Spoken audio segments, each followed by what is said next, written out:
I want to go to NBC's Tom Costello because, Tom, we were talking right before the briefing started about, how these guidelines will be put into practice. It's, of course, one thing for the CDC to make this announcement.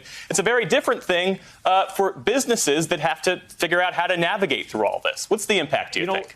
That is exactly right. If you are a small business owner, it's still your place. You can decide that you want to require masks if you feel like that's appropriate.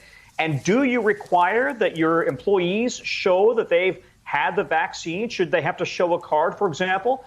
Do you just take it on good faith that people who come in as customers have, in fact, been vaccinated? And what if you are running a big business, for example, an NBC News?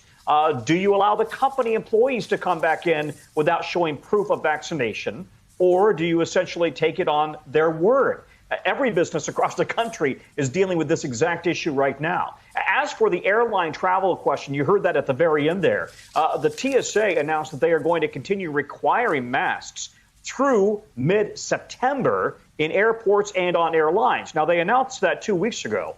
So will they maintain that guidance until we get to a much higher level of people being vaccinated? You heard that they would like to see 70% of adults fully vaccinated by July 4th. Right now, we're at about 59% of adults have at least one dose, 45% fully vaccinated.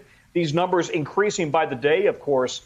But if they can hit 70% by July 4th, are we close enough to herd immunity that they're going to feel comfortable in dropping that mandate for the masks, for example, in an airport setting, in a bus depot, on a train, that kind of thing? But in terms of businesses, whether it's a large business or it's a restaurant, listen, that's still up to the business. If they want to decide that they want to require masks, if you walk into that business, you need to subscribe to what their regulations are. Yeah, you got to pay attention to the sign they put on the door. By the way, can I make the point? Yeah. Can I make the Absolutely. point? There is, as you know, there is so much misinformation and disinformation.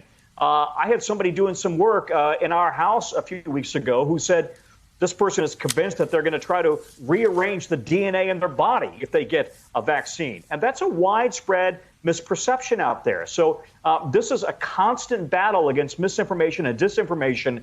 And even though the numbers are improving in terms of the number of people getting vaccinated, boy, there's an awful lot. There's a big battle against that kind of misinformation.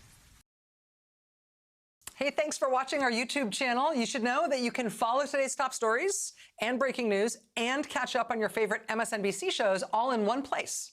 Download the NBC News app today.